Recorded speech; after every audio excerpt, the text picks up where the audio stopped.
Assalamualaikum warahmatullahi wabarakatuh. Perkenalkan, nama saya Felix Denisa. Saya dari kelas 1152 absen 33.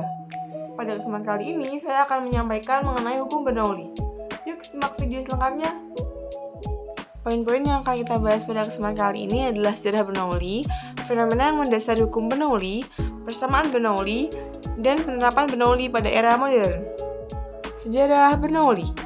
Daniel Bernoulli lahir pada 8 Februari 1700 di Groningen, Republik Belanda pada usia 13 tahun. Daniel mempelajari logika dan filosofi di Universitas Basel. Namun saat berkuliah, dia tetap mempelajari kalkulus dari ayah dan kakaknya. Daniel juga mempelajari ilmu kedokteran dan meraih gelar doktoral di bidang tersebut atas aplikasi matematika fisik di dalam dunia kedokteran yang ia kemukakan. Fenomena yang mendasari hukum Bernoulli berbekal keahliannya dalam bidang matematika. Daniel Bernoulli menemukan cara mengukur tekanan darah dan disitulah awal mula teori hidrodinamika yang terkenal itu dimulai. Daniel Bernoulli membuat penemuan yang penting di bidang hidrodinamika.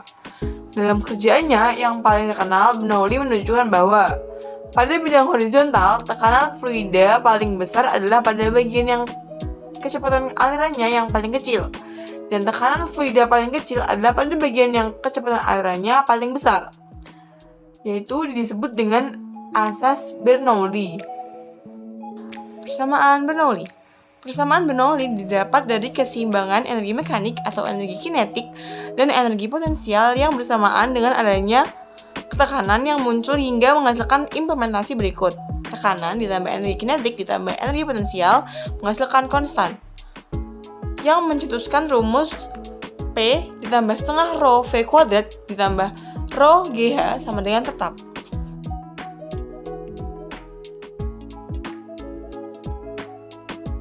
Persamaan Bernoulli dapat dirumuskan dengan P1 ditambah setengah rho V1 kuadrat ditambah rho GH1 sama dengan P2 ditambah setengah rho V2 kuadrat ditambah rho GH2. Dengan keterangan P sama dengan tekanan fluida yang mempunyai satuan Pascal, rho merupakan massa jenis fluida yang mempunyai satuan kilogram per meter kuadrat, V sama dengan kecepatan fluida mengalir yang memiliki satuan m per s, G merupakan gravitasi yang memiliki satuan m per s kuadrat, dan H merupakan ketinggian penampang yang memiliki satuan m. Amatilah gambar di samping. P1 ditambah setengah rho V1 kuadrat ditambah rho GH1 sama dengan P2 ditambah setengah rho V2 kuadrat ditambah rho GH2. Angka 1 dan angka 2 menunjukkan titik atau lokasi tempat fluida tersebut diamati. Misalnya, seperti pada gambar di bawah ini, titik 1 memiliki diameter yang lebih besar dibanding titik 2. Hukum Bernoulli dapat menyelesaikan untuk setiap dua titik lokasi pada aliran fluida. Penerapan Bernoulli pada era modern.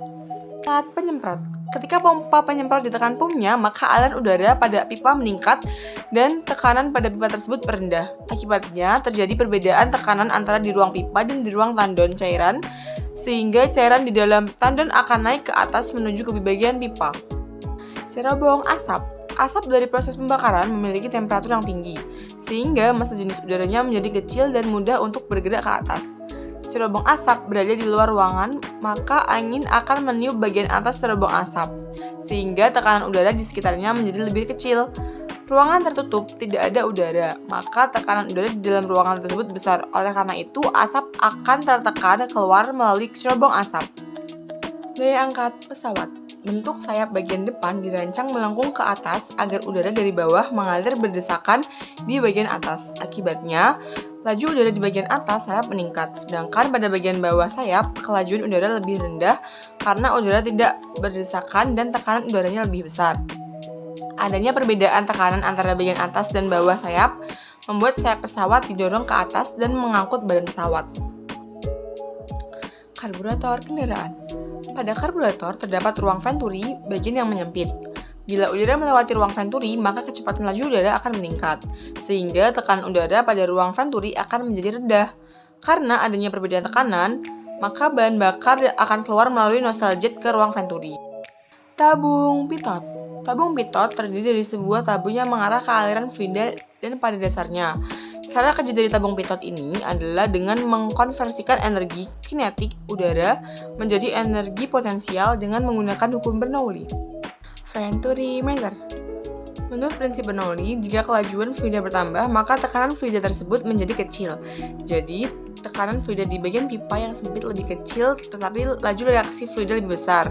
Venturimeter biasanya digunakan dalam aplikasi pipa untuk menentukan aliran cairan seperti air, propana cair, dan minyak. Kereta api. Berdasarkan asas Bernoulli, semakin besar kecepatan fluida, tekanan yang dihasilkan semakin kecil. Begitupun sebaliknya. Pada saat kita di samping rel kereta, saat kereta datang dengan kecepatan tinggi, maka tekanan pada sekitar kereta itu lebih kecil daripada tekanan tempat kita berdiri. Karena udara bergerak dari tekanan tinggi ke tekanan rendah, maka tubuh kita akan terasa tertarik menuju ke rel. Sekian presentasi dari saya, mohon maaf apabila ada kesalahan kata maupun kalimat. Jika ada yang ditanyakan, silahkan tanya di kolom komentar ya.